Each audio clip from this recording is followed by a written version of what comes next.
नमस्कार। 15वें भाग में हमने देखा कि नरेंद्र ठाकुर जी से मिलने जाता है। यद्यपि उसे ऐसा कोई भरोसा नहीं था कि ठाकुर जी उसकी जो ईश्वर के प्रति जिज्ञासाएं हैं उसका कोई समाधान दे पाएंगे, फिर भी वो अन्य मनस्क होकर जाकर ठाकुर जी से मिलता है। पर जब वो मिलता है तो उसे एक अजीब सी सम्मोहिनी शक्ति महसूस होती है और उसे लगता है कि वो धीरे धीरे ठाकुर जी की ओर खिंचा चला जा रहा है। उधर ठाकुर जी नरेंद्र से मिलकर बहुत ही प्रसन्न हैं, बहुत ही प्रभावित हैं और उन्हें लग रहा है कि जिस तरह के मेधावी और आत्मिक रूप से धनी व्यक्ति की उनको तलाश थी, जो उनके सारे आध्यात्मिक ज्ञान को संसार तक पहुंचा सके, ऐसा उन्हें एक बच्चा मिल गया है। इसलिए वो नरेंद्र को अपने शिष्य के रूप में देख भी पा रहे हैं और मन ही मन बहुत प्रसन्न है और कह रहे हैं कि जैसे उनका कोई पिछले जन्म का नाता रहा हो नरेंद्र से और इस जन्म में वो आके फिर मिल गया है। तो इधर ठाकुर जी भाव विह्वल हो रहे हैं और उन्हें ऐसा लग रहा है कि नरेंद्र के रूप में उन्हें उचित पात्र मिल गया है अपने आध्यात्मिक ज्ञान को प्रसारित करने के लिए।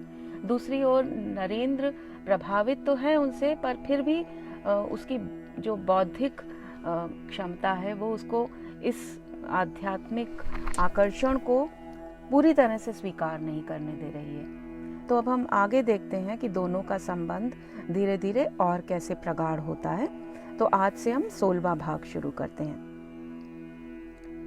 रविवार होने के कारण दक्षिणेश्वर में भीड़ कुछ अधिक ही थी। ठाकुर अपने छोटे कमरे में छोटे तख्त पर बैठे हुए थे। कमरा आगंतुकों से ठसाठस भरा हुआ था। विषयासक्त संसारी मनुष्य तो धर्मपरायण संसार की निंदा करेगा ही। मदिरा पान करने वाला व्यक्ति गंगा जल पीने वाले की प्रशंसा थोड़ी करेगा। प्रश्न ये है कि उनके प्रति सन्यासी का व्यवहार कैसा हो। ठाकुर नरेंद्र की ओर मुड़े। हाथी जब चलता है तो उन पर कितने ही पशु भौंकते चिल्लाते हैं, पर हाथी पलटकर देखता भी नहीं है। कोई तेरी निंदा करे तो क्या समझेगा? समझ लूंगा कि कुत्ते भौंक रहे हैं। नरेंद्र तत्पर ढंग से बोला। इतना कठोर मत बन। ठाकुर हंस पड़े। वैसे तो सब जीवों में परमात्मा का ही वास है, किंतु केवल भले लोगों की ही संगति करनी चाहिए। बाघ में भी परमात्मा का वास है, इसलिए हम बाघ को गले तो नहीं लगा सकते। यदि कोई कहे बाघ भी तो नारायण है, इसलिए उसे देखते ही हम क्यों भागे, तो ये भी सोचना चाहिए कि बाघ को देखते ही जो लोग तुम्हें वहां से हट जाने का परामर्श दे रहे हैं वो भी तो नारायण हैं। तो फिर हम सुरक्षा का उपाय बताने वाले नारायण का ही कहना क्यों ना माने। ठाकुर ने अपने श्रोताओं पर एक दृष्टि डाली और बोले, एक कहानी सुनो। किसी वन में एक महात्मा थे। उनके कई शिष्य थे। एक दिन उन्होंने अपने शिष्यों को उपदेश दिया कि सर्वभूतों में नारायण का वास है। ये समझकर सभी को नमस्कार करो। एक दिन उनका एक शिष्य हवन के लिए वन में से लकड़ी लेने गया। उसी समय वन में ये शोर मचा कि कोई कहीं तो भाग जाए, क्योंकि एक पागल हाथी आ रहा है। सभी भाग गए, किंतु ये शिष्य न भागा। उसे विश्वास था कि हाथी तो नारायण है, तो फिर नारायण से भागने की क्या आवश्यकता है। वो हाथी के आने पर भी न केवल खड़ा रहा, वरन उसने हाथी के सम्मुख जाकर उसे नमस्कार किया और उसकी स्तुति करने लगा। महावत चिल्ला चिल्ला कर उसे भागने के लिए कहता रहा, किंतु उसने एक डग भी ना उठाया। हाथी उसके निकट आ गया। शिष्य अपने स्थान पर खड़ा रहा। हाथी ने उसे अपनी सूंड में लपेटकर एक ओर फेंक दिया और अपने रास्ते पर चला गया। शिष्य को बहुत सारी चोटें आईं और वो अचेत हो गया। गुरु को सूचना मिली तो वो अन्य शिष्यों के साथ वहां पहुंचे। शिष्य को उठाकर आश्रम में ले आए, उसकी सेवा शुश्रूषा की और जब उसकी चेतना लौटी तो उससे पूछा कि वो पागल हाथी के सम्मुख से हटा क्यों नहीं। शिष्य ने बताया कि उसने गुरुजी के उपदेशानुसार हाथी को भी नारायण मान लिया था, तो फिर नारायण से डरने की क्या आवश्यकता थी? गुरु बोले, अरे पुत्र, तूने हाथी में नारायण को देखा, ये तो अच्छा किया, किंतु उस महावत नारायण की बात भी तो सुन लेनी चाहिए थी, जो चिल्ला चिल्ला कर तुम्हें हट जाने के लिए कह रहा था। श्रोताओं में फूटा हंसी का ज्वार कुछ कम हुआ तो ठाकुर पुनः बोले, शास्त्रों में लिखा है आपो नारायण, अर्थात जल नारायण है, परंतु किसी जल से देवता की सेवा होती है और किसी से लोग मुंह हाथ धोते हैं, कपड़े खींचते हैं और बर्तन मांजते हैं। उस जल को न पीते हैं, न उससे ठाकुर जी की सेवा होती है। इसी प्रकार साधु असाधु, भक्त अभक्त, सभी के हृदय में नारायण का वास है, किंतु असाधुओं और अभक्तों से व्यवहार या अधिक हेल मेल नहीं चल सकता। किसी से केवल थोड़ी बहुत बातचीत कर लेनी चाहिए और किसी से वो भी नहीं। ठाकुर रुके ही थे कि एक श्रोता ने जिज्ञासा की, महाराज, यदि दुष्ट जन हमारा अनिष्ट करना चाहें या हमारा अनिष्ट कर दें, तो क्या हमें कुछ नहीं करना चाहिए? चुपचाप बैठे रहना चाहिए? दुष्ट जनों के मध्य रहने की बाध्यता होने पर आत्मरक्षा के लिए कुछ तमोगुण दिखाना ही पड़ता है, ठाकुर ने उत्तर दिया। किंतु कोई अनर्थ कर सकता है, ये सोचकर उसका अनर्थ नहीं करना चाहिए। ठाकुर पुनः कहानी सुनाने की मुद्रा में आ गए। किसी वन में कुछ चरवाहे गायें चराते थे। वहीं एक बड़ा विषधर सर्प भी रहता था। उसके भय के कारण लोग वहां से बहुत सावधानी से आया जाया करते थे। एक बार एक ब्रह्मचारी उसी मार्ग से जा रहे थे। चरवाहे दौड़ते हुए आए और उन्होंने ब्रह्मचारी को उस मार्ग पर जाने से रोका। ब्रह्मचारी ने कहा, तो क्या हुआ पुत्र, मुझे कोई भय नहीं है, मैं सर्प का मंत्र जानता हूँ। ब्रह्मचारी उस मार्ग पर चले गए, किंतु चरवाहे उनके साथ नहीं गए। सांप पहले तो ब्रह्मचारी पर झपटा, किंतु ब्रह्मचारी के मंत्र पढ़ने पर वो उनके चरणों में लौटने लगा। ब्रह्मचारी ने कहा, तू हिंसा क्यों करता है? ले, मैं तुझे एक मंत्र देता हूँ। इस मंत्र का जाप करेगा तो तुझ में ईश्वर भक्ति जगेगी और तुझे ईश्वर के दर्शन होंगे। फिर तुझ में ये हिंसा वृत्ति नहीं रह जाएगी। ब्रह्मचारी ने सर्प को मंत्र दिया। मंत्र पाकर सर्प ने गुरु को प्रणाम किया और पूछा, भगवान, मैं क्या साधना करूं? ब्रह्मचारी ने कहा, हिंसा छोड़ दे और मंत्र का जाप कर, मैं फिर आऊंगा। समय बीतता गया। चरवाहों ने देखा कि अब सांप काटता नहीं है, ढेला मारने पर भी क्रोध नहीं करता, एकदम केचुए के समान हो गया है। एक दिन चरवाहों ने उसके पास जाकर उसकी पूंछ पकड़कर उसे घुमाया और भूमि पर दे मारा। सर्प के मुख से रक्त आ गया और वह अचेत हो गया।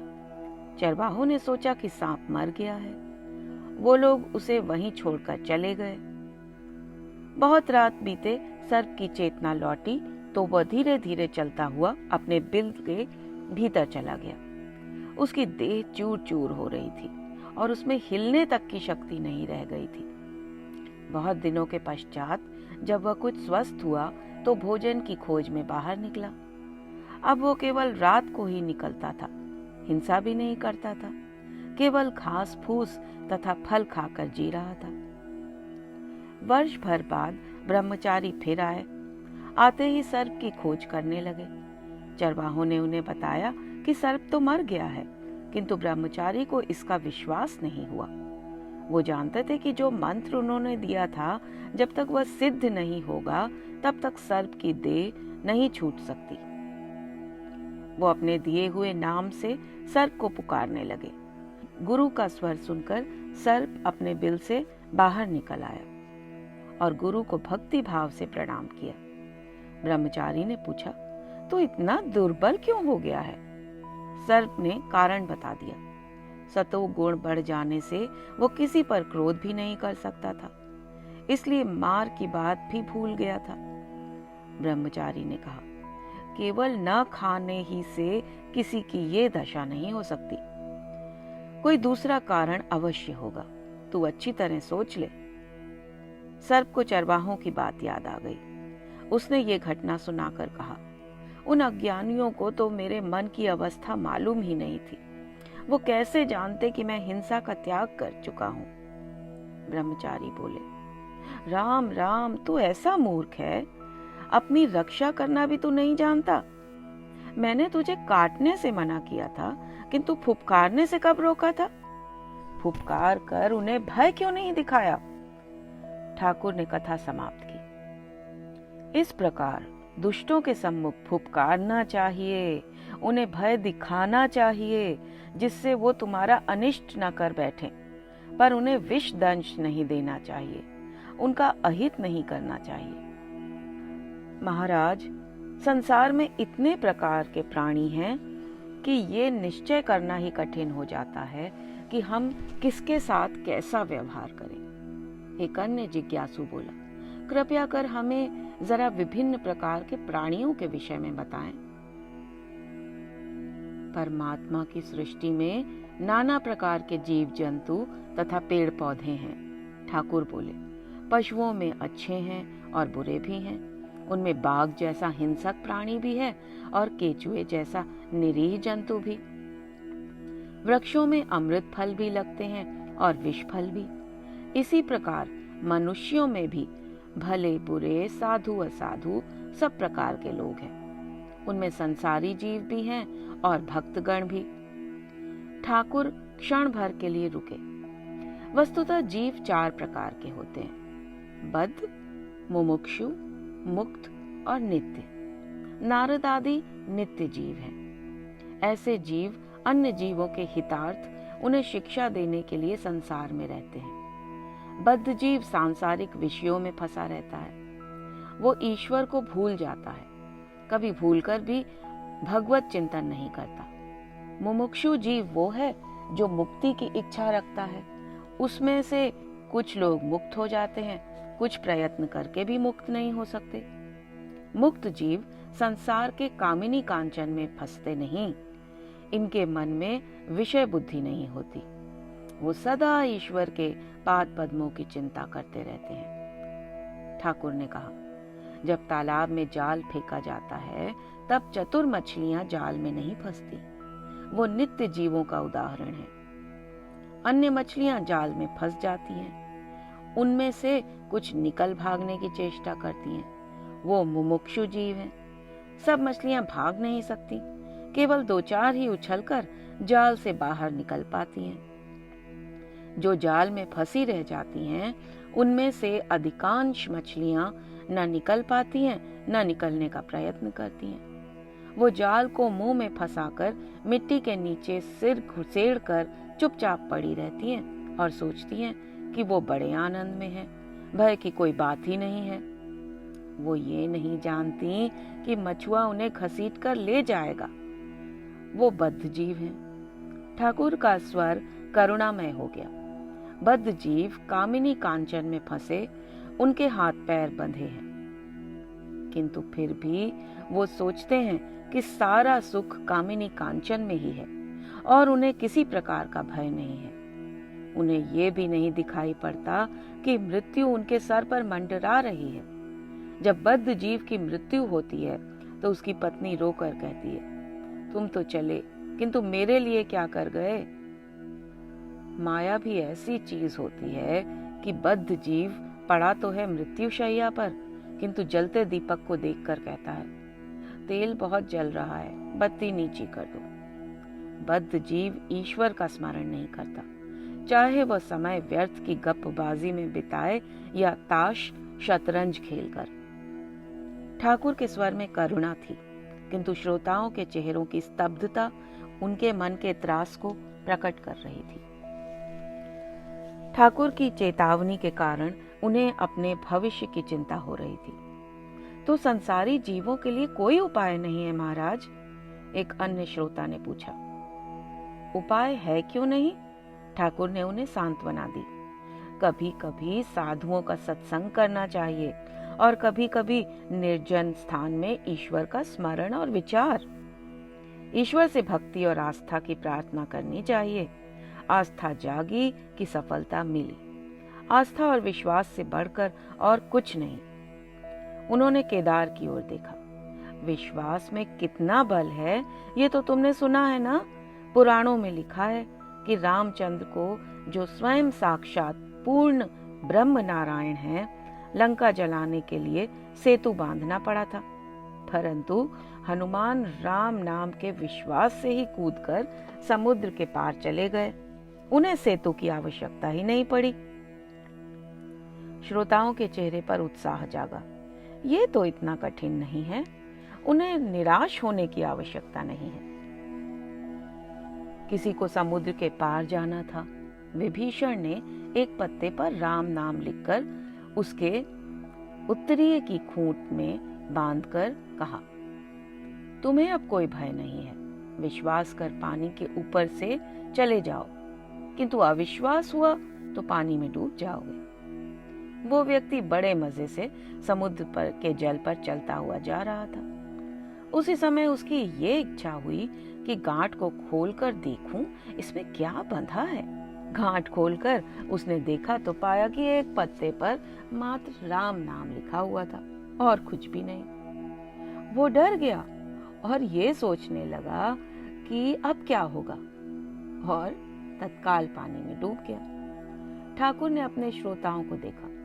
जिसको ईश्वर पर विश्वास है वो यदि महापातक करे तो भी अपने विश्वास के बल से वो बड़े बड़े पापों से मुक्त हो सकता है। और ठाकुर ने गाना प्रारंभ किया। दुर्गा दुर्गा अगर जपूं मैं, जब निकले मेरे प्राण, देखूं कैसे नहीं तारती, कैसी हो करुणा की खान। गो ब्राह्मण की हत्या करके भी मदिरा का पान, जरा नहीं परवाह पापों की, लूंगा निश्चय पद निर्वाण। ठाकुर का मधुर स्वर और भाव का आवेश श्रोताओं को अपने साथ बहा कर ले गया। सब बैठे मंत्र मुग्ध से सुनते रहे। ठाकुर अपना गीत पूरा कर हंसे।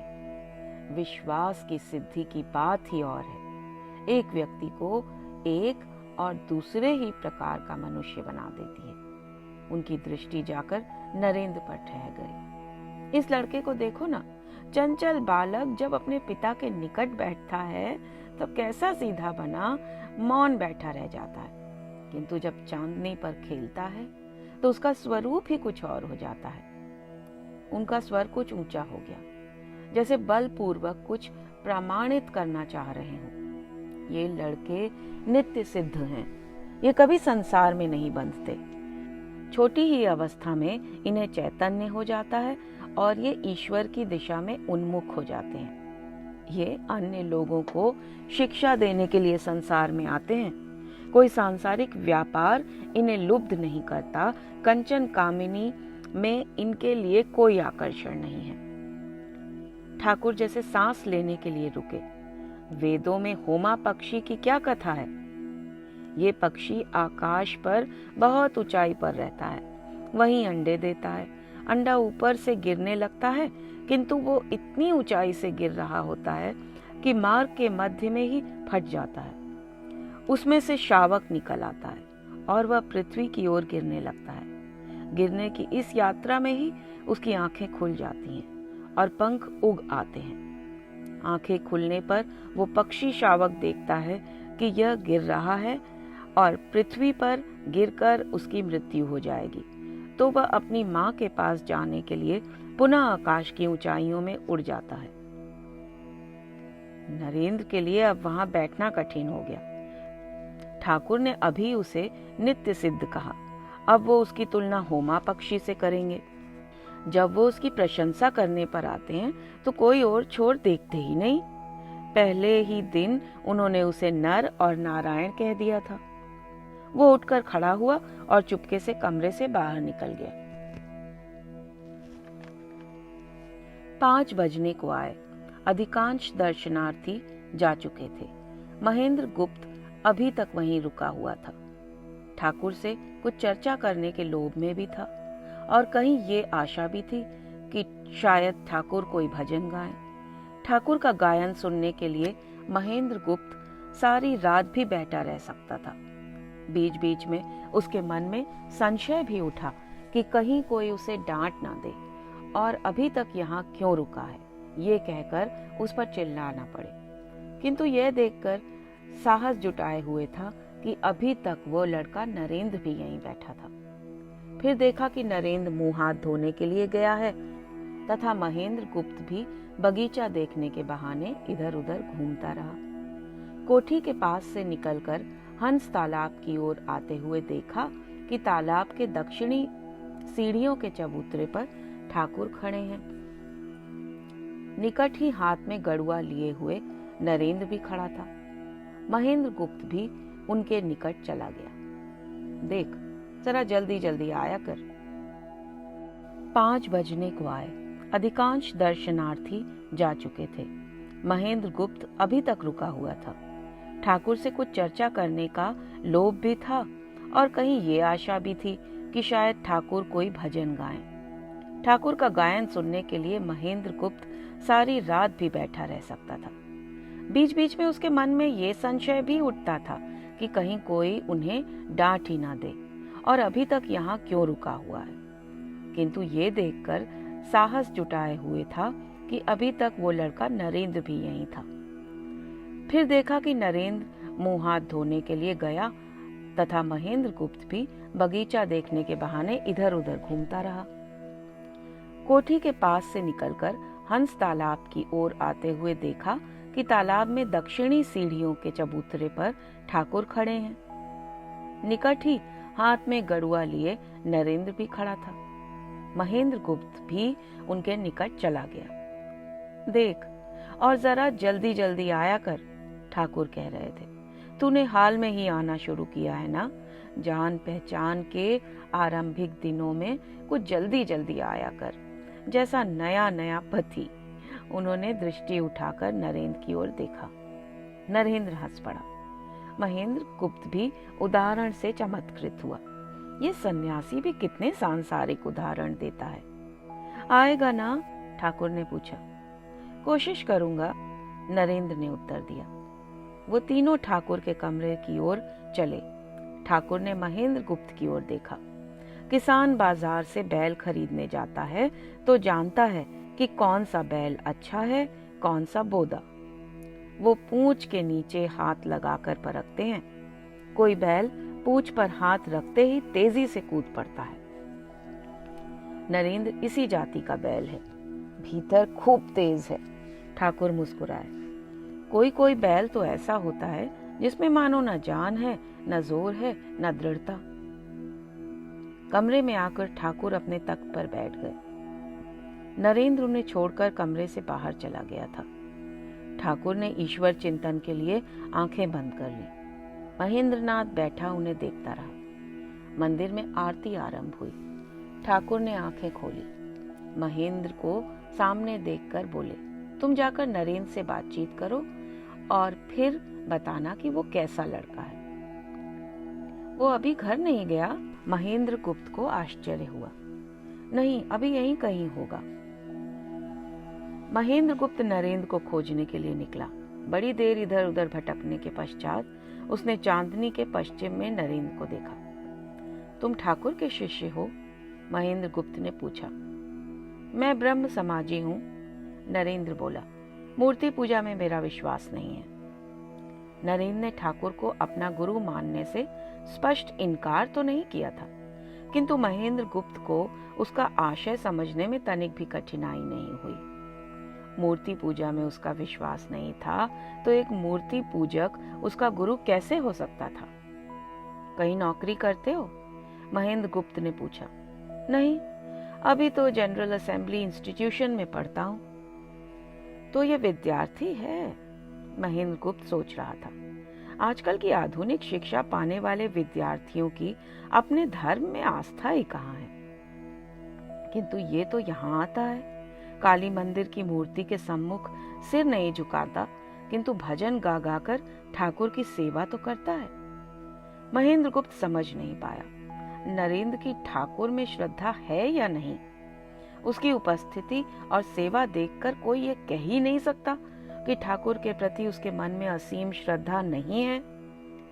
ठाकुर के मुख से भी उसकी प्रशंसा के ही शब्द निकलते रहते हैं, पर वह कह रहा है कि मूर्ति में पूजा में उसकी श्रद्धा नहीं है।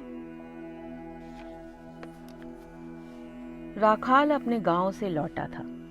उसके साथ बाबूराम घोष और रामदयाल थे। दक्षिणेश्वर पहुंचते पहुंचते संध्या हो गई थी। ठाकुर अपने कमरे में नहीं थे।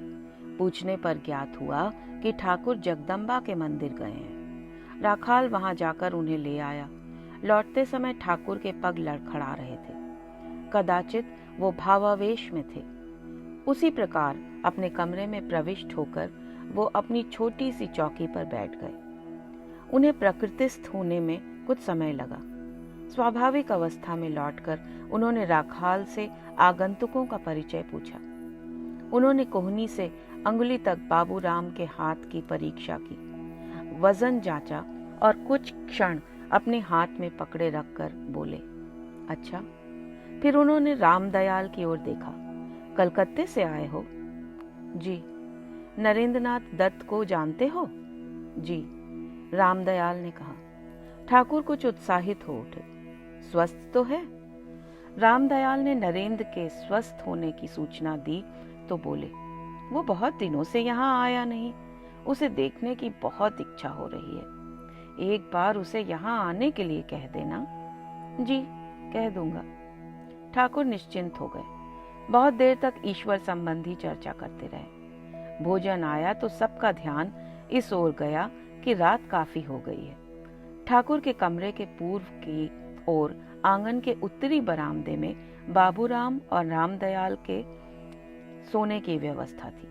राखाल के लिए ठाकुर के कमरे के भीतर ही बिस्तर लगाया गया था। लेटने के पश्चात 1 घंटा भी नहीं हुआ था कि ठाकुर बरामदे में आ गए और पुकार कर बोले, रामदयाल, सो गए क्या? रामदयाल और बाबूराम दोनों ही उठ बैठे। जी नहीं। देखो, नरेंद्र के लिए मेरा हृदय कोई इस प्रकार मरोड़ रहा है जैसे अंगोछे को सुखाने के लिए मरोड़ा जाता है। उसे एक बार भेंट करने के लिए कहना। वो शुद्ध सत्व गुण का आधार और साक्षात नारायण है। बीच बीच में उसे देखे बिना मैं रह नहीं सकता। ठाकुर के स्वर में उनके हृदय की वेदना का साक्षात्कार हो रहा था। अवश्य कह देना, ठाकुर बोले। उसे समझाकर कहना कि मैं कितना व्याकुल हूं। वो अवश्य आए। मैं अवश्य कह दूंगा। रामदयाल ने उन्हें पुनः आश्वस्त किया। प्रातः नहा धोकर जगदम्बा मंदिर में दर्शन कर ठाकुर के चरणों में प्रणाम कर विदा होने के लिए वो आए तो ठाकुर अपेक्षितया कुछ अधिक सामान्य लगे। बाबूराम ने अपने स्वर को सायास कोमल करके पूछा, ठाकुर, ये नरेंद्र कौन है जिसके लिए आप इतने व्याकुल होते रहते हैं? नरेंद्र? ठाकुर हंसे। विश्वनाथ दत्त का बेटा है नरेंद्र। वो तो है ही, बाबूराम ने कहा, किंतु उसमें ऐसा क्या है जिसने आपको इस प्रकार आतुर बना दिया है? ठाकुर ने उन दोनों की ओर देखा और बोले, एक दिन मैंने स्वप्न देखा। मन समाधि के मार्ग में ज्योतिर्मय पथ में ऊपर उठता जा रहा है। चंद्र, सूर्य, नक्षत्र युक्त स्थूल जगत का सहज में ही अतिक्रमण कर वह पहले सूक्ष्म भाव जगत में प्रविष्ट हुआ।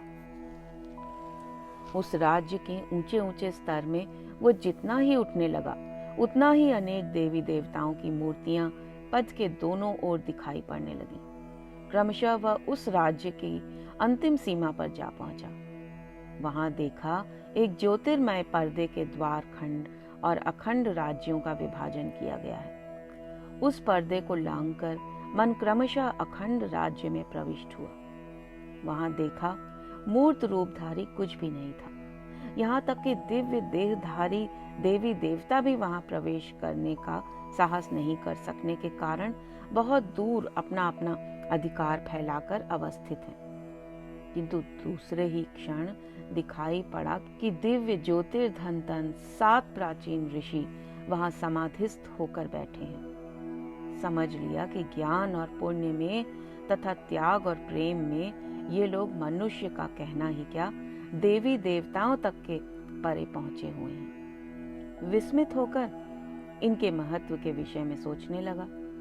उसी समय सामने देखा अखंड भेद रहित समरस ज्योतिर्मंडल का एक अंश घनीभूत होकर एक दिव्य शिशु के रूप में परिणित हो गया। वो शिशु उनमें से एक के पास जाकर अपने कोमल हाथों से आलिंगन करके अपनी अमृतमय वाणी से उन्हें समाधि से जगाने की चेष्टा करने लगा। शिशु के कोमल प्रेम स्पर्श से ऋषि समाधि से जागृत हुए और अध खुले नेत्रों से उस अपूर्व बालक को देखने लगे। उनके मुख पर प्रसन्नोज्ज्वल भाव देखकर ज्ञात हुआ मानो वह बालक उनका बहुत दिनों का परिचित हृदय का धन है। वह अद्भुत देव शिशु अति आनंदित होकर उनसे बोला, मैं जा रहा हूं, तुम्हें भी आना होगा। उनके अनुरोध का ऋषि ने कोई उत्तर न दिया, किंतु उनके प्रेममय नेत्रों से अंतर की सम्मति प्रकट हो रही थी। इसके अनंतर ऋषि बालक को उसी प्रेममय दृष्टि से देखते हुए पुनः समाधिस्थ हो गए। उस समय आश्चर्यचकित होकर मैंने देखा कि उन्हीं के शरीर मन का एक अंश उज्जवल ज्योति के रूप में परिणित होकर विलोम मार्ग से धराधाम में अवतीर्ण हो रहा है। ठाकुर ने बाबूराम की ओर देखा। नरेंद्र को देखते ही मैं समझ गया था कि ये वही है। बाबूराम अवाक खड़ा रह गया। उसने तो कल्पना भी नहीं की थी कि उसके प्रश्न के उत्तर में ठाकुर इस प्रकार की अद्भुत बात सुनाएंगे। किंतु उस अवस्था में भी उसके मन में जिज्ञासा उठी कि वो देव शिशु कौन था, क्या स्वयं ठाकुर? किंतु क्या ठाकुर इस बात को स्वीकार करेंगे?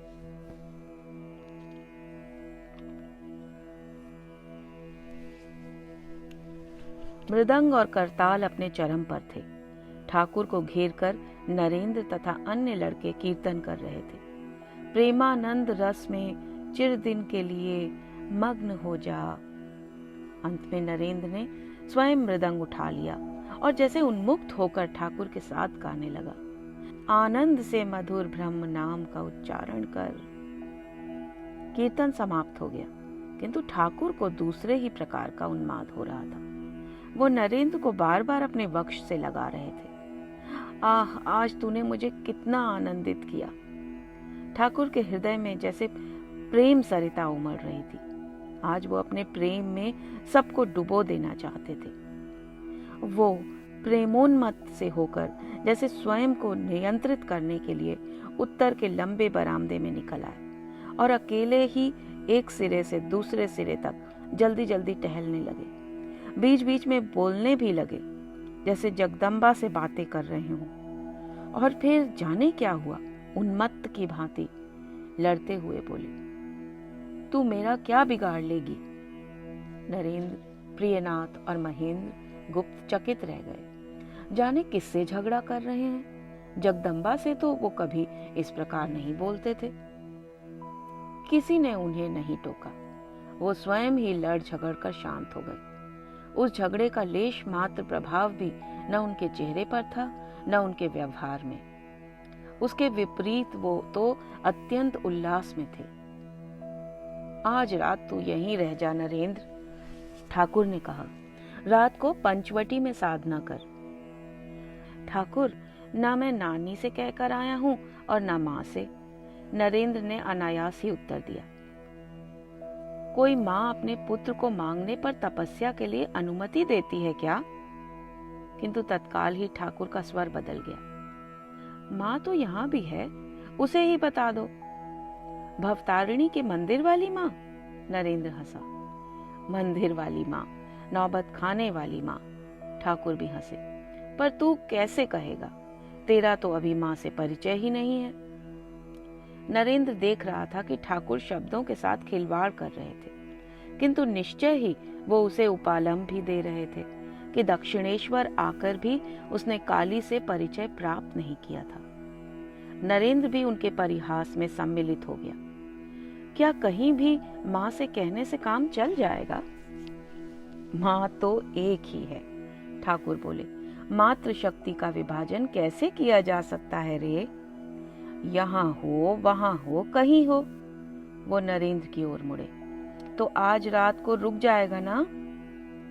पंचवटी में साधना करने का प्रस्ताव रखकर ठाकुर ने नरेंद्र को पहले ही लुभा लिया था। उसकी तो जैसे मनोवांछित कामना पूरी हो रही थी। रुक जाऊंगा, नरेंद्र बोला।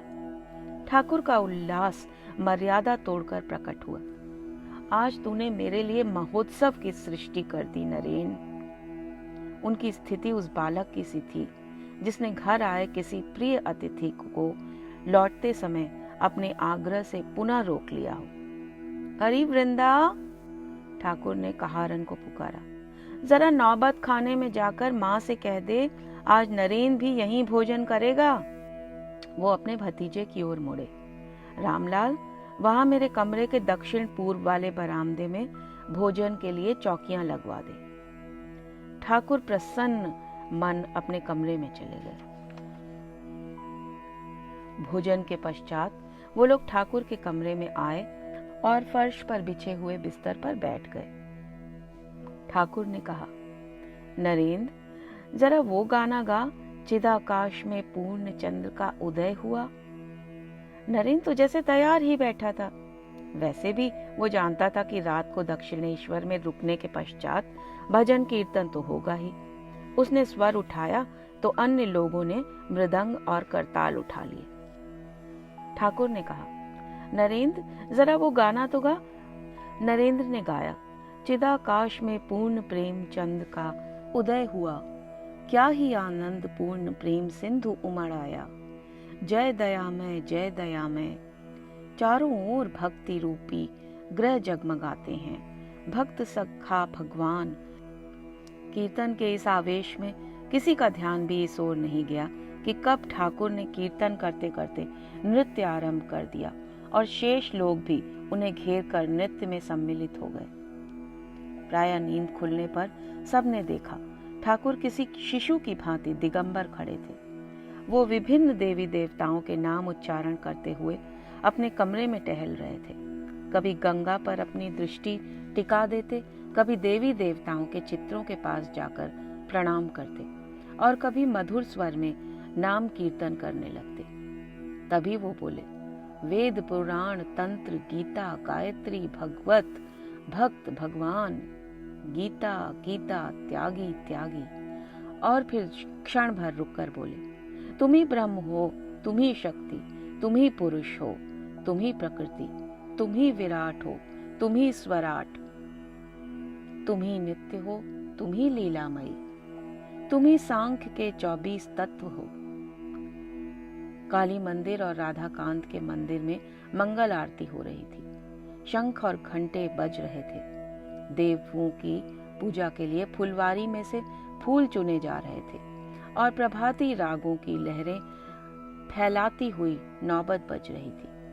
ठाकुर उत्तर पूर्व वाले बरामदे में पश्चिम की ओर खड़े थे। नरेंद्र और उसका मित्र प्रातः क्रिया से निपटकर आए थे। पंचवटी में कुछ नानापंथी साधु बैठे हैं, नरेंद्र ने कहा। हाँ, वो कल आए थे।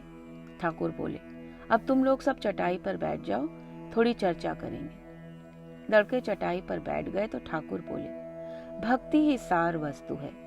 ईश्वर को प्रेम करने से विवेक वैराग्य अपने आप ही आ जाते हैं। एक बात पूछूं? नरेंद्र बोला, क्या तंत्रों में स्त्रियों के साथ मिलकर साधना करने का आदेश दिया गया है? वो सब अच्छे मार्ग नहीं हैं, बड़े कठिन हैं और उनसे प्रायः पतन ही हुआ है। ठाकुर ने कहा, साधना के 3 मार्ग हैं, वीर भाव, दासी भाव और मातृ भाव। मेरी साधना मातृ भाव की है। संतान भाव बड़ा शुद्ध भाव है। दासी भाव भी अच्छा है। वीर भाव की साधना बड़ी कठिन है। तभी नानापंथी साधुओं ने आकर नमो नारायण कहकर ठाकुर का अभिवादन किया। आइए पधारिए। ठाकुर ने उन्हें बैठने को कहकर नरेंद्र की ओर देखा। तुम लोग गंगा स्नान कर पंचवटी में वट के नीचे बैठकर ध्यान करो, आसन दूंगा। नहीं, हम ले लेंगे, नरेंद्र बोला। आप इनसे चर्चा करें। साधुओं ने ठाकुर को देखा। ठाकुर के न केश मुड़े हुए थे, न उनके सर पर जटाएं थीं और न ही उन्होंने भगवा धारण कर रखा था। वो तो लाल किनारे की सफेद धोती बांधे सांसारिक पुरुषों के ही वेश में थे। आपको यहाँ कोई कष्ट तो नहीं है? ठाकुर ने पूछा। नहीं, कोई कष्ट नहीं है, सारी सुविधाएं उपलब्ध हैं। उनमें से एक बोला, कृपया बताएं कि तुर्कों के शासन के पश्चात अब अंग्रेजों के साम्राज्य की स्थापना हो जाने पर हमारे धर्म की रक्षा हो सकेगी? ईश्वर के लिए कुछ भी असंभव नहीं है, ठाकुर बोले। न कोई उसका यथार्थ स्वरूप बता सकता है, न उसकी इच्छा, किंतु होगा वही जो वो चाहेगा। ऐसा लगता तो नहीं, पुनः एक साधु बोला। लक्षण बहुत ही विपरीत हैं। एक स्थान पर 2 योगी साधना कर रहे हैं, ठाकुर बोले। वहीं से होकर नारद कहीं जा रहे थे। उनका परिचय पाकर एक योगी ने कहा, तुम नारायण के पास से आ रहे हो, वो क्या कर रहे हैं? नारद ने कहा, वो सुई के छेद में से हाथी और ऊंट घुसाते हैं और निकालते हैं।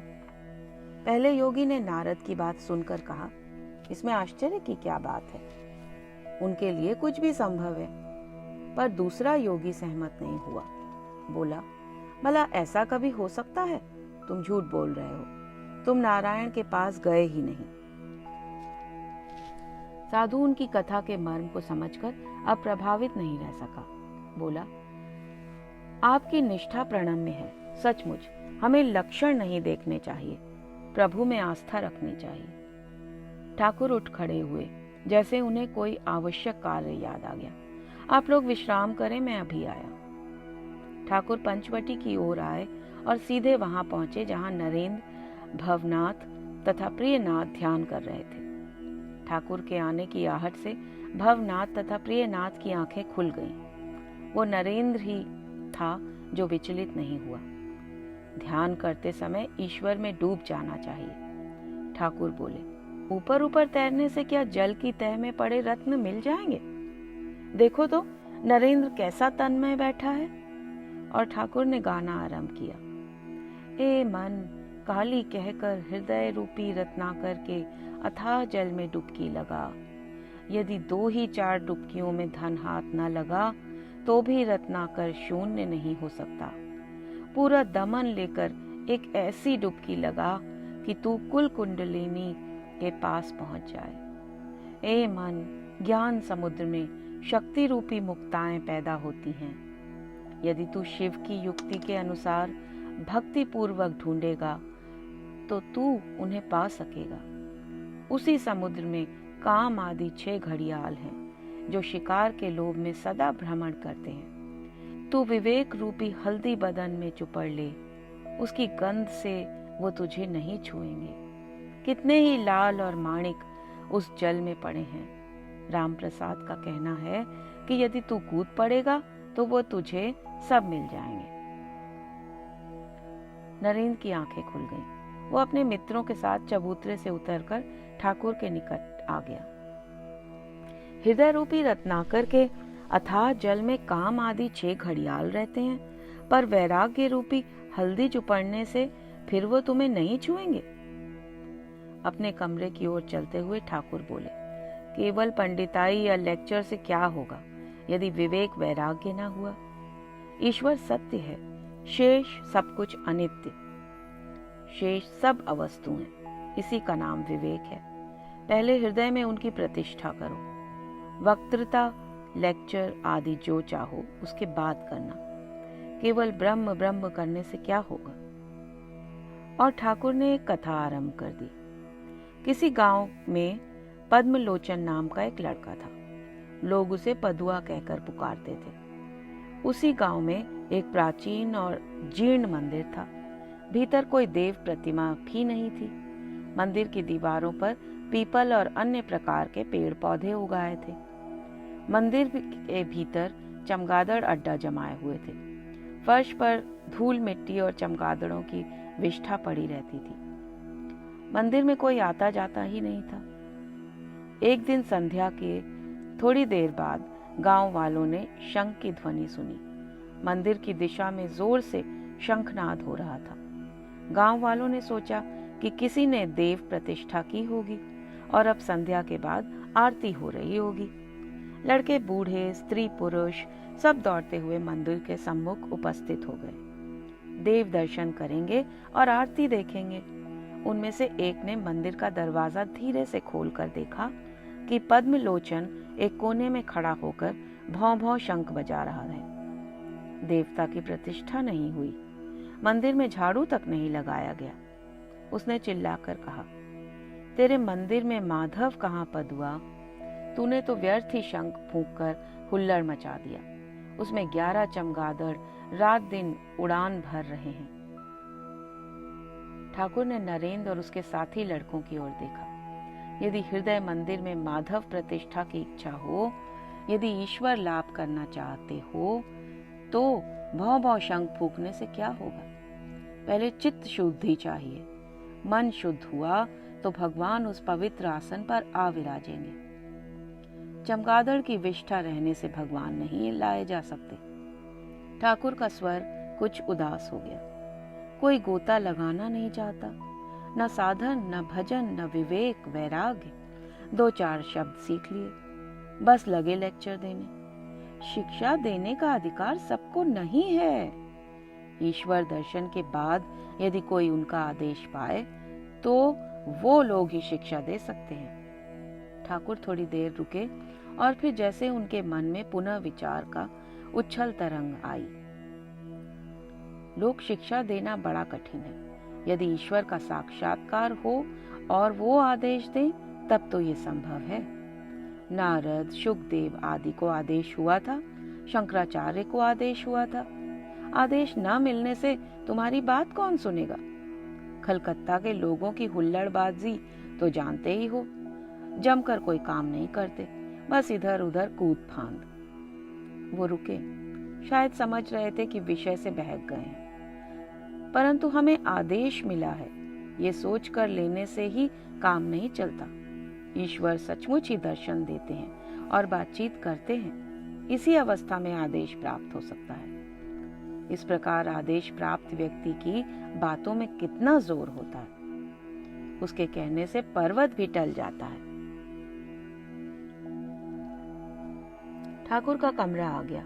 वो अपने तख्त पर जा बैठे। नरेंद्र और उसके मित्र फर्श पर चटाई बिछाकर बैठ गए। ठाकुर ने अपनी बात आगे बढ़ाई। उस ओर हालदार पुकर नाम का एक तालाब है। उसके किनारे कुछ लोग रोज पखाना फिरा करते थे। जो लोग सवेरे स्नान आदि के लिए जाते थे, वो लोग ये देखकर खूब चीखते चिल्लाते, खूब कोसते, पर दूसरे दिन फिर वही हाल। तब लोगों ने कंपनी वालों तक ये बात पहुंचाई। कंपनी वालों ने एक चपरासी को भेजा। जब ईस्ट इंडिया कंपनी के उस चपरासी ने आकर एक कागज चिपका दिया, यहाँ पखाना ना फिरे, तब सबने बंद कर दिया। लड़के ठाकुर का उदाहरण सुनकर हंसे, किंतु ठाकुर ने उनकी तनिक भी चिंता नहीं की। बोले, लोगों को शिक्षा देनी हो तो चपरास चाहिए, नहीं तो वो हास्यास्पद बात हो जाती है। स्वयं तो कुछ पाया नहीं और दूसरे को देने चला। एक अंधा दूसरे अंधे को राह बताते हुए ले जा रहा है। ठाकुर हंसे। इससे हित होने के स्थान पर अहित हो जाता है। ईश्वर लाभ होने पर अंतर्दृष्टि प्राप्त होती है। उसी समय किसे कौन से रोग हैं ये समझ में आता है, तभी उसके योग्य उपदेश दिया जाता है। आदेश के बिना शिक्षा देने वाले के मन में अहंकार जागता है कि मैं लोगों को शिक्षा दे रहा हूँ। अहंकार होता है अज्ञान के कारण। अज्ञान से ही लगता है कि मैं करता हूँ, ईश्वर ही करता है, ईश्वर ही सब कुछ कर सकता है, मैं कुछ नहीं कर रहा। ये बोध हो जाने पर मनुष्य जीवन मुक्त हो जाता है। मैं करता हूँ, इस बोध के कारण ही इतना सुख और इतनी अशांति पैदा होती है। फाल्गुन की शुक्ला द्वितीया थी। आज ठाकुर की जन्मतिथि होने के कारण दक्षिणेश्वर में उत्सव था। उनके अंतरंग भक्त, अनुचर, शिष्य, प्रशंसक तथा परिचित उनके सान्निध्य में इस दिन को धूमधाम से मनाना चाहते थे। बैकुंठ प्रातः जब दक्षिणेश्वर पहुंचा तो देखा भवनाथ उसके मित्र काली कृष्ण तथा राखाल पहले से ही पहुंचे हुए थे। ठाकुर के भक्तों ने उन्हें नए वस्त्र पहनाए थे, चंदन चर्चित किया था, पुष्पमालाएं पहनाई थी, उन्हें किसी देव प्रतिमा के समान सजाने का प्रयत्न किया था। ठाकुर काली मंदिर में पूजा करने गए। गंध पुष्प कभी माता के चरणों में रख देते थे और कभी अपने सर पर रख लेते थे। अंत में माता का निर्माल्य अपने सर पर रख भवनाथ से बोले, ये लो डाब। भवनाथ ने मां का प्रसाद ग्रहण किया। थोड़ी देर में कोन्नगर से कुछ भक्त मृदंग और झांझ लिए संकीर्तन करते हुए बगीचे में आए। वो लोग नाम कीर्तन करते हुए ठाकुर के पास उसी प्रकार पूर्व वाले बरामदे में पहुंचे। ठाकुर प्रेमोन्मत्त हो उठे। कुछ समय तक भावाविष्ट होकर बैठे रहे।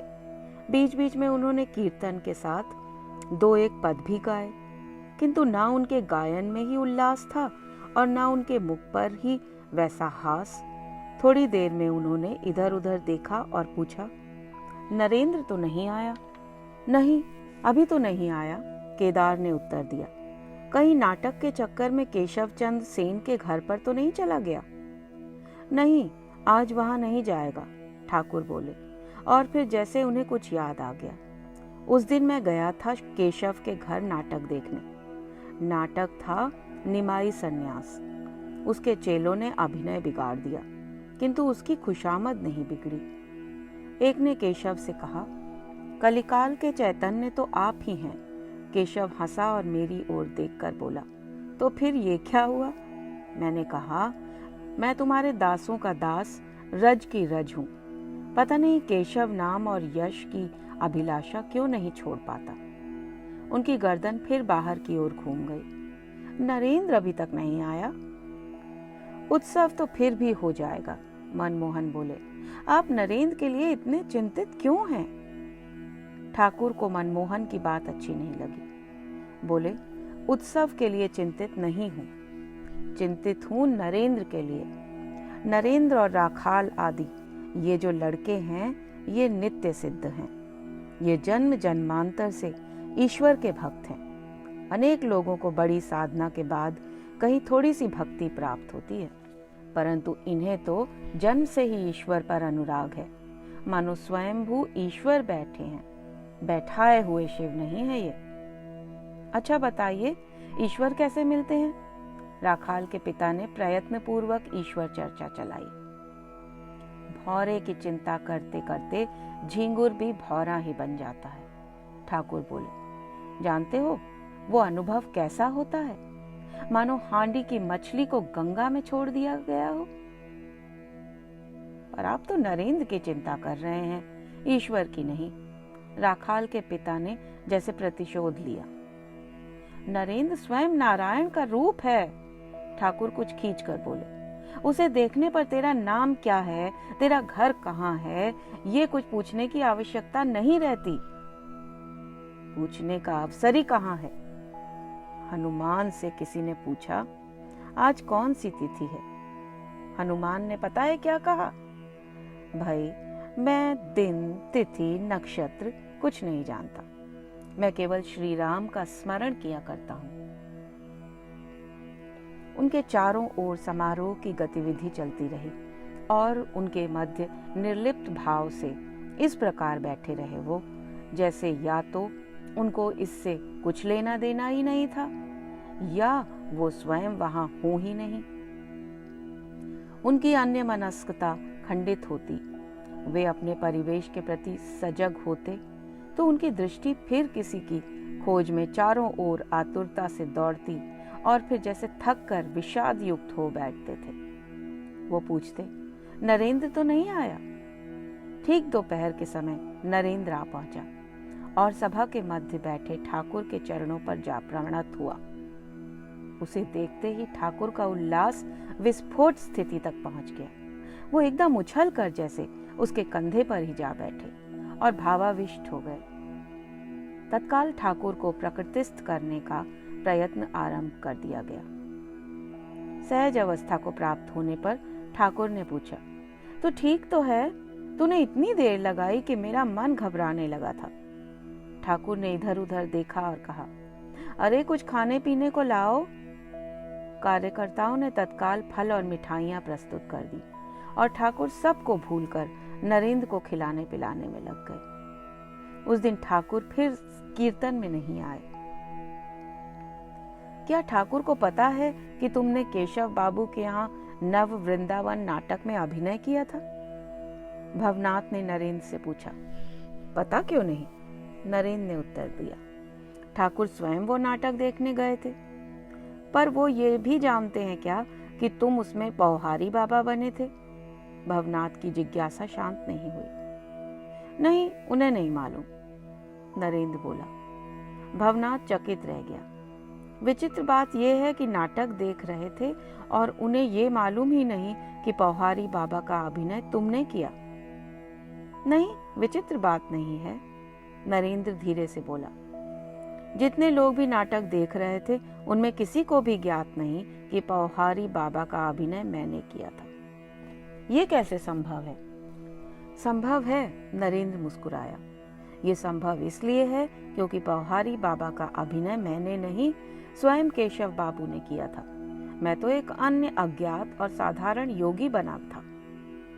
तो तुम्हें क्या करना पड़ा? आंखें बंद कर चुपचाप बैठना पड़ा। नरेंद्र हंसा। मुझे संभाषण करना ही नहीं था, ध्यान करने का, अभिनय करना था। नाटक लिखा किसने था? भवनाथ ने पूछा।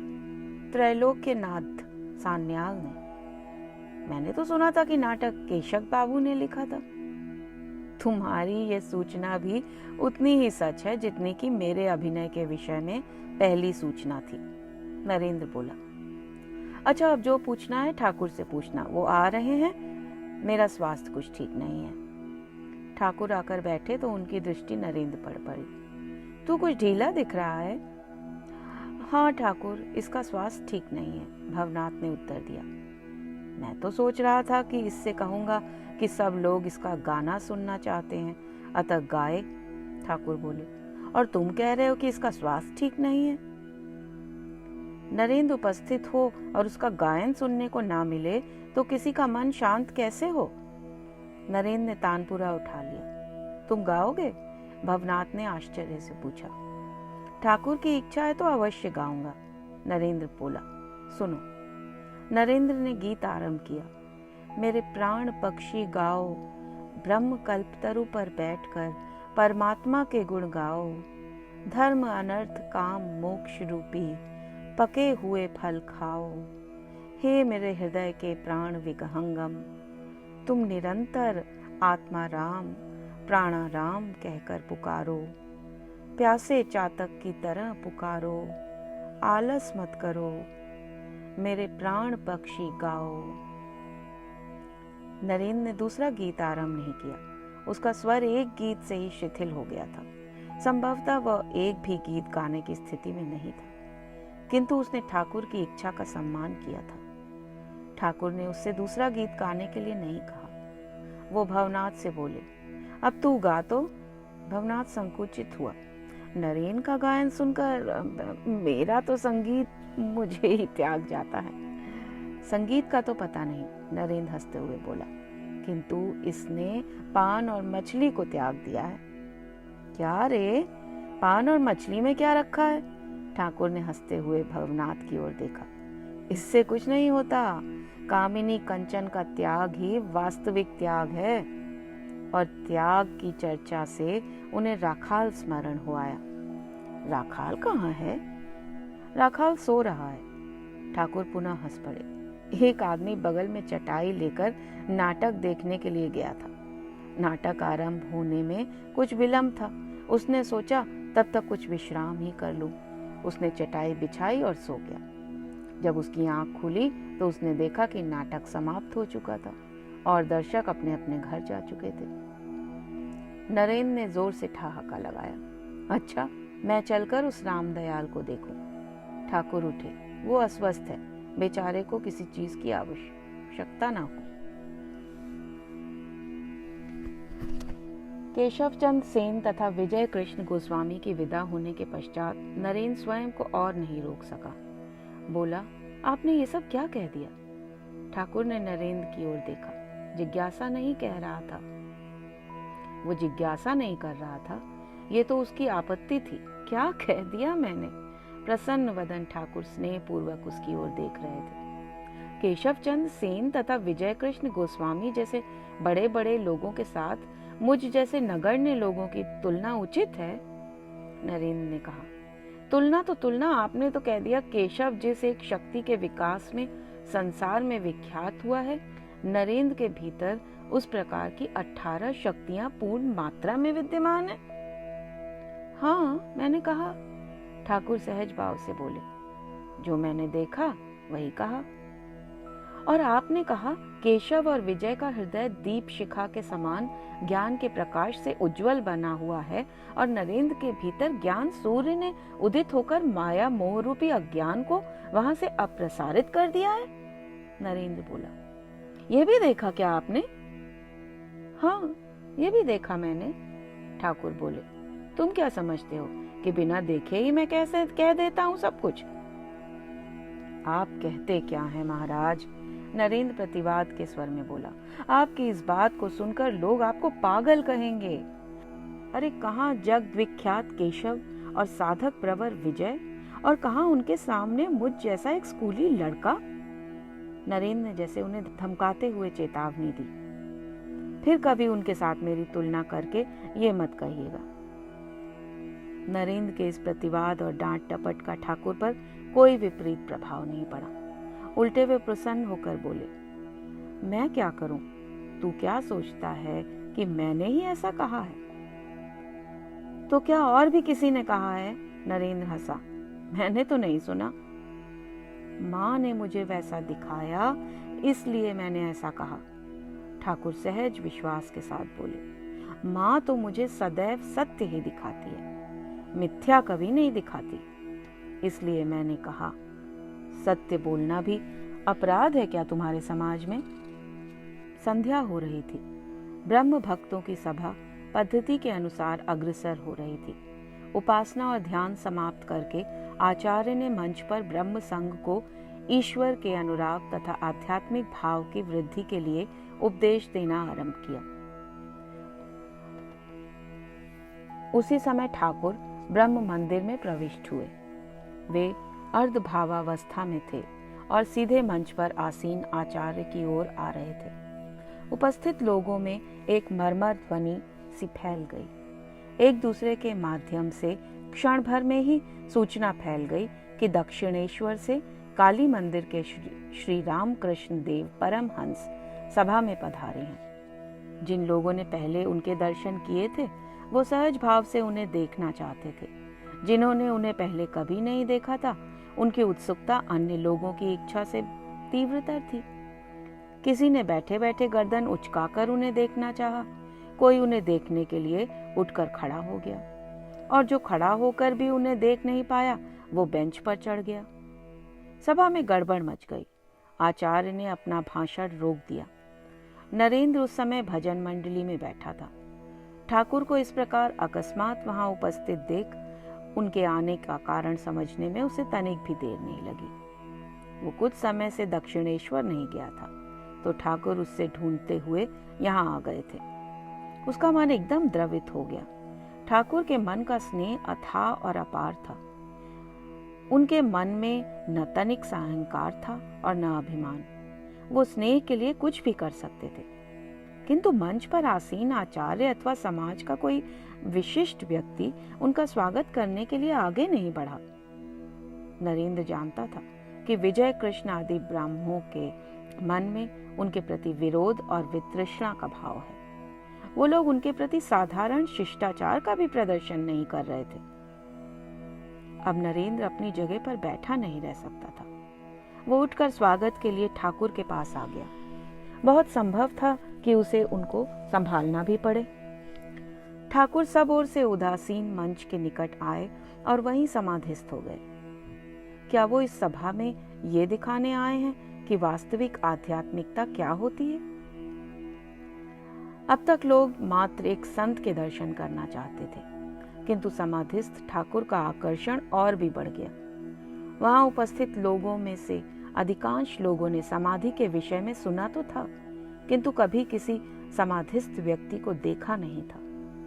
जन सामान्य का आग्रह बढ़ा और साथ ही सभा में उथल पुथल मच गई। सभा में व्यवस्था बनाए रखना असंभव हो गया। तभी गैस बत्तियां आकस्मिक ढंग से एक साथ बुझ गईं।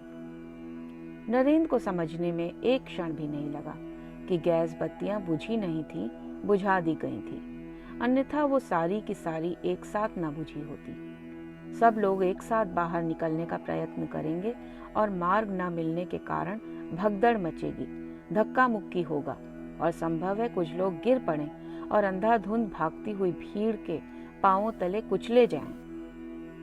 नरेंद्र ये सोचकर घबरा गया। उसने ठाकुर की भीड़ से रक्षा के लिए उन्हें अपनी बाहों में घेर लिया। एक ओर उसका मन ये देखकर बहुत दुखी था कि किसी ने ठाकुर का स्वागत नहीं किया। इस प्रकार सायास उनकी उपेक्षा वस्तुतः बहुत ही तुच्छ मनस्थिति की परिचायक थी। पूज्य पूजन न करना नरेंद्र की दृष्टि में अपराध था, किंतु साथ ही इस समय बड़ी चिंता ठाकुर को वहां से निकाल ले जाने की थी। ठाकुर के समाधिस्थ रहते उन्हें सुविधा से ले जाया नहीं जा सकता था। ये संयोग ही था कि थोड़ी ही देर में ठाकुर की समाधि भंग हो गई। नरेंद्र उन्हें संभालकर मंदिर के पिछले दरवाजे से बाहर ले आया। ठाकुर के इस अपमान से नरेंद्र का मन अथाह पीड़ित था। ठाकुर के प्रति उसका अपना ऐसा ममत्व पहले कभी नहीं दिखा था। दूसरी ओर ठाकुर के प्रति एक प्रकार का आक्रोश भी संचित हो रहा था। क्या आवश्यकता थी इस प्रकार बिना बुलाए सभा में पहुंच जाने की? क्या वो नहीं जानते थे कि वहां जाकर उनका अपमान होगा? धार्मिक संप्रदाय न इतने उदार होते हैं, न सहिष्णु। आपको इस प्रकार उनकी सभा में नहीं जाना चाहिए था, नरेंद्र ने उपयुक्त अवसर पाते ही कहा। ठाकुर तनिक भी आहत नहीं दिख रहे थे। ना उन्हें अपने सम्मान का बोध था, ना अपमान का। वो पूर्णतः आश्वस्त थे। बोले, तू दक्षिणेश्वर नहीं आएगा तो क्या मैं तुझे देखने कलकत्ता भी ना जाऊं? नरेंद्र के मन में ठाकुर के प्रति वैसे ही भाव थे जैसे किसी हठी बालक के स्नेहवश साथ जाने का आग्रह करने पर उसके पिता के मन में होते हैं। ठाकुर का स्नेह उसे सुख देता था, किंतु उनका ऐसा अबोध हठ उसे पीड़ित कर रहा था। इतना बड़ा कांड हो जाने पर भी वो रंच मात्र विचलित नहीं हुए थे। मेरे प्रति आपका स्नेह अपनी जगह ठीक है, किंतु आपको स्वयं अपना भी तो ध्यान रखना चाहिए। ठाकुर हंसे। स्नेह में अपना क्या ध्यान? ये मोह है, नरेंद्र आक्रोश के साथ बोला। पुराण में लिखा है कि राजा भरत दिन रात अपने पालतू हिरण की बात सोचते हुए मरे और अगले जन्म में हिरण ही बनकर उत्पन्न हुए। यदि ये बात सत्य है तो आपको मेरे विषय में इतनी चिंता नहीं करनी चाहिए। उसका परिणाम सोचकर सावधान हो जाना चाहिए। ठाकुर गहरी चिंता में डूब गए। थोड़ी देर मनन करते रहे और फिर अत्यधिक सरलता से बोले, तू ठीक कहता है, ठीक ही तो है। तो फिर क्या होगा? मैं तो तुझे देखे बिना रह नहीं सकता। वो लोग दक्षिणेश्वर पहुंच गए। न ठाकुर अपने स्नेह से टल रहे थे और न नरेंद्र का आक्रोश शांत हो रहा था। आप अपने लिए भी कठिनाई उत्पन्न कर रहे हैं और मुझे भी कष्ट दे रहे हैं, नरेंद्र ने जानबूझकर उन्हें आहत करने के लिए कहा। यह मोह है जो अनर्थ की जड़ है। किसी व्यक्ति में इतना आसक्ति नहीं होनी चाहिए। ठाकुर पहली बार कुछ दुखी दिखाई दिए। वो जैसे थके पगों से मां के मंदिर में चले गए। नरेंद्र अपने स्थान पर खड़ा रहा। वो समझ गया था कि वो अपने वाग बाणों से उन्हें आहत करने में सफल हो गया था और अब वो शांति पाने के लिए मां के पास चले गए थे। तभी ठाकुर मंदिर से बाहर आए। अब वो न चिंतित थे न दुखी। वो सहज भाव से हंस रहे थे। आते ही बोले, अरे मूर्ख, तेरी बात नहीं मानूंगा। मां ने कहा, तू नरेंद्र को साक्षात नारायण समझता है, इसलिए उससे इतना प्यार करता है। जिस दिन उसके भीतर नारायण को नहीं देखेगा, उस दिन उसका मुख देखने की भी तुझे इच्छा नहीं होगी। फिर वही बात। किंतु नरेंद्र क्या कर सकता था? उसकी सारी आपत्तियों, तर्कों तथा युक्तियों को ठाकुर ने एक ही बात से उड़ा दिया था।